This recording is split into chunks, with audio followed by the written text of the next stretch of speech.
tomb. He is in the hill and he cries out night and day. He is powerful but still crying. He is stronger than any man around him but is still living among some dead things. He is dwelling among the dead. And so we have great people in our today. We have powerful people. We have people that are very skilled in sports. We have very people who are skilled in mathematics. We have very skilled in sophisticated things.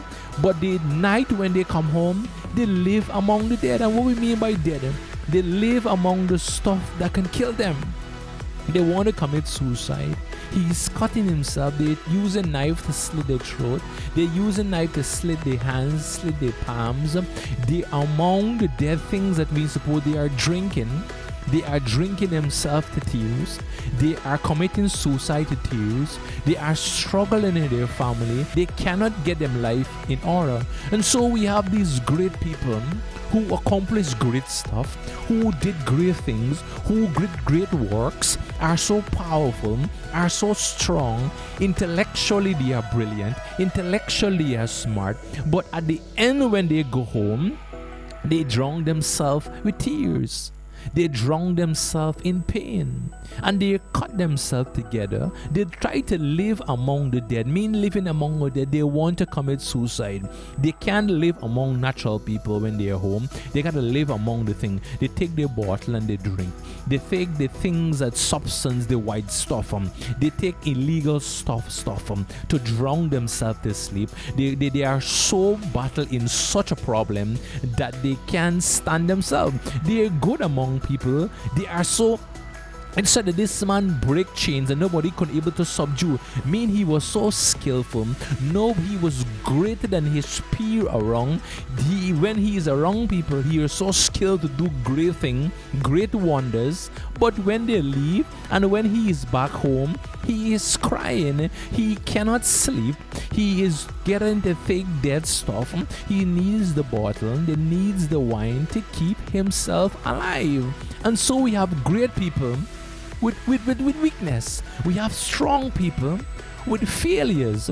We have powerful people with weakness and they are struggling at their home and you can't see that. You've seen all, they're showing you all the strength, the Superman power. They're showing you the great man they are. But when they go home, they are struggling to stay alive. And we have so many people in this world who are trying to stay alive. And how can we help them? How can this biblical content try to wake up men, wake up women who are battling among the dead, who are strong, who are beautiful, who are handsome, but is battling among the dead? It's said that he lives among the tomb and cut himself. So he are supernaturally strong, but when he come home, it's a different story. And so like every man who struggles in the journey from day to day life, who have supernatural power, he is struggling to keep himself together. At home, he is struggling. He is trying to keep alive one more day. He is trying to struggle to keep himself. And he is among the dead. He using pills. He using alcohol. He's at the pharmacy trying to get the next pill to keep him alive for the next day. And he is living on borrowed time. His hands are behind his back when he's home, but powerful among friends, powerful among his co-workers, powerful among sports. He is great among these people, but weak at home, struggles with the family, strong at work, but struggles with family, struggle with the kids, struggle with his family, struggling. And we have a lot of people like this need help.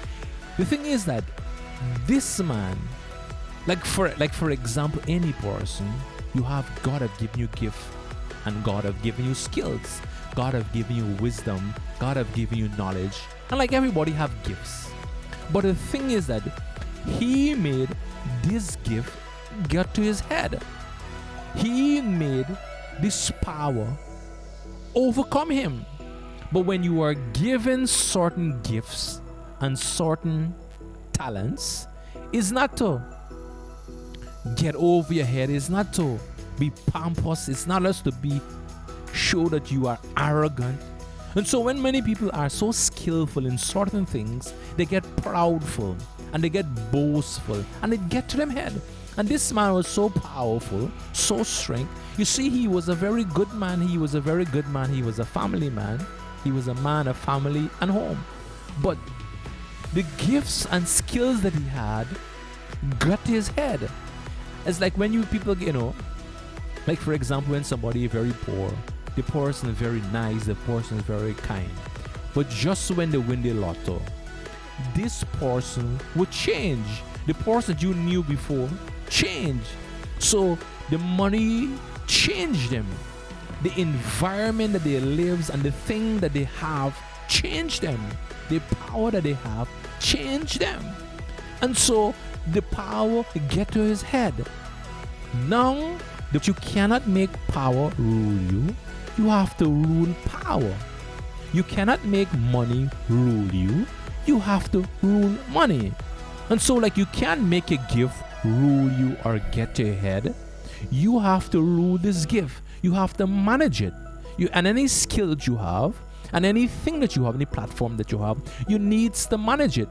And it's not to manage people, but it's not to manage people, but it's to manage you. Right? It's not a gift to control people, but a gift to help to share, volunteer your gifts, volunteer your time. Be humble with your gift. Be humble with your position. The position you are placed in is to be humble, not to get to your head, not to be boastful, proudful, brash, and biggity, but it's to be humble. And then this what is the problem with this man? The gift, the powerful gift that he had to break steel, break iron, break off thing, but he made it get to his head and it over control him, and now the power is too much for him. The thing that he used to, the gift that's supposed to help and make you humble and help people, don't get to your head. You think is you think the skill is you, and you abuse people, you take advantage over things, and now it's eating him out. It's getting to his brain, and it's causing him trouble. Like we said, this guy is a basketball player. He plays in an extraordinary way. He plays like he's not from this world. He plays like his physical attributes are not from here. He play extraordinary. He play not ordinary. He not play like normal human being. Like Michael Jordan. Michael Jordan play as like he's from our next planet. He would do things extraordinary than people. But be careful with these kind of power. Be careful when you are special. Be careful when God have given you certain gifts and certain talents, extraordinary talents than normal people, and you are extraordinary. Be careful when you receive this kind of supernatural kind of power and it gets to your head, and the power and some person God gave them a supernatural wisdom. They're very brilliant, they're very smart. Some people are very brilliant in business, some people are very smart in terms academically. But great power bring great temptation. Great power bring great temptation. When you are gifted with all this kind of gift and skill, it attracts people to your gifting. It attracts not only people, it attracts temptation. It attracts people to, hey, this man is very skillful. It attracts a lot of friends. It said a poor man do not have friends. A rich man have all the friends. So what I'm saying, gifted people, and it said your gift will make a room for you and bring you in front of great men. So your gift would bring you in front of great men. But the thing is that you got to realize that you got to keep humble. You got to stay meek and don't make these gifts come to your head. So this man's story is not different from our story. His journey is not different from our journey. And we must acknowledge that life is a journey. And it takes a lifetime to complete this. We must learn how to pass the grave, pass the tomb, pass the self-infliction that we have caused on ourselves. We must pass the self-inflicted wound that we have caused ourselves. The anger, the sad, the regrets, the disappointment, the suicide. We must learn to manage your talent and manage your gift wisely. We see this man. We see him. He is very skillful. He is very talented. He has supernatural kind of power. But he is crying out. He is crying out day and night. His soul is inflicted. His body is self-inflicted wounds. He is trying to relieve. He is among the tomb. He is skillful, but among the tomb. He is very good, but he is living among the dead. He is living, when you mean living among the dead, he is in the pharmacies. He's using tablets. He's trying to get himself okay. He's trying to bear up himself the next day. He's trying to commit suicide. He's cutting himself. He is fighting. He is confused. He is trying to move over the barriers. He's trying to move over the barrier. He is trying to move over the obstacles in life. He is trying to move over, but there is nothing can help him. He is trying all his best. But how can we see from the biblical word, how can we help this man? How can we help him? Of course, he needs to assess his current position. He needs to be honest with himself. Hey, where are you now? Where are you? What are you doing right now? I am here in the mud. I am here at the pool of Bethesda. I am here with the issue of blood. Like other people who have acknowledged their problem. Hey God, I have a problem with alcoholic stuff. Hey God, I have a problem. Things go to my head and I get pompous. I get self-righteous. I'm boastful. I'm prideful. I am here in the mud, God. Help me. Recognizing his condition. He needs. So the thing is that Jesus saw right through him and saw the condition and saw the two person that was in him. The skillful person and the natural man, that God saw the two person that was in him. And he have another person that is acting up and behaving in a kind of way that is not natural for man. His things have gone to his head. He was a good man, but he make other things creeping in his life. He make other things creeping in his life and make him to be boastful, proudful, and taken to the whole. Jesus began to talk to him. And before the man came out and talked to Jesus, what happened? He replaces the person he is and replace it with the thing above God. He put his workplace before God. If he's a sportsman, he put his sports before God. He put his skill before God. He put his money before God. And what he began to say is like this. It's in today's term, he began to say like this. Hey, the skill begin to talk. The skill begin to say, hey, is we help him. Is the skill, I am skillful. I am skillful. It's not you get me here what I am in God. Is my skill get me here? Is my knowledge get me here?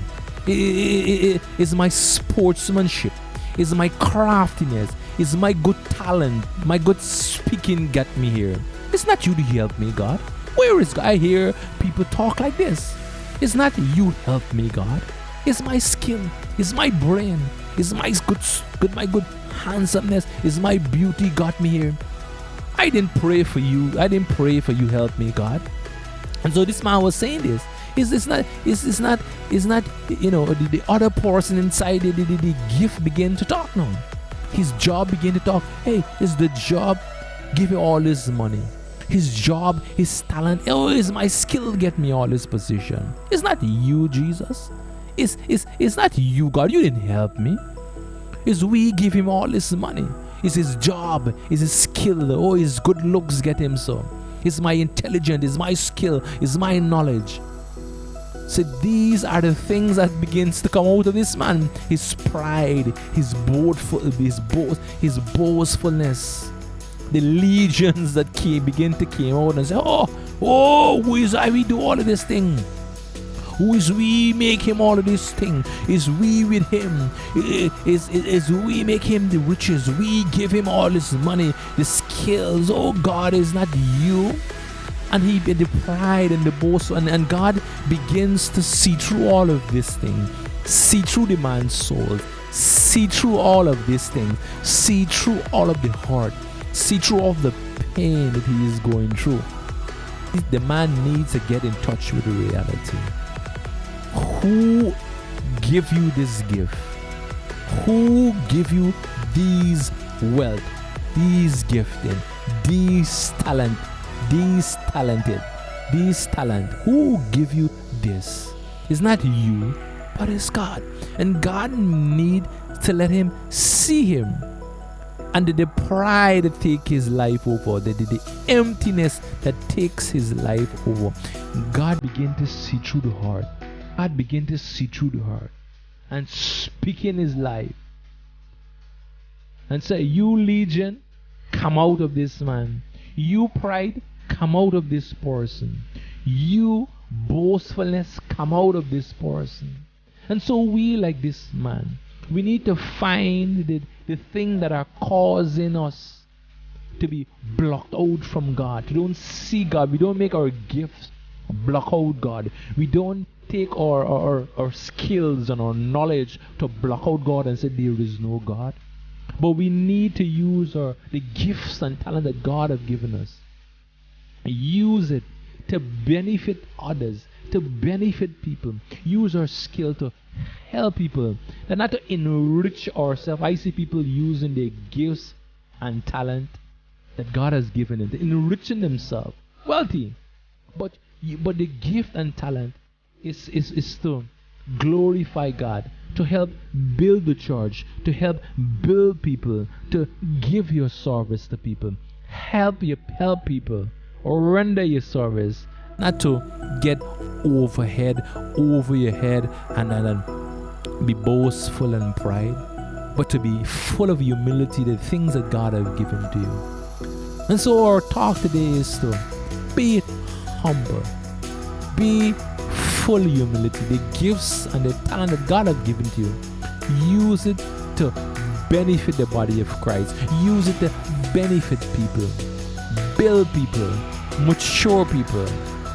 That is all that this gift is there for you.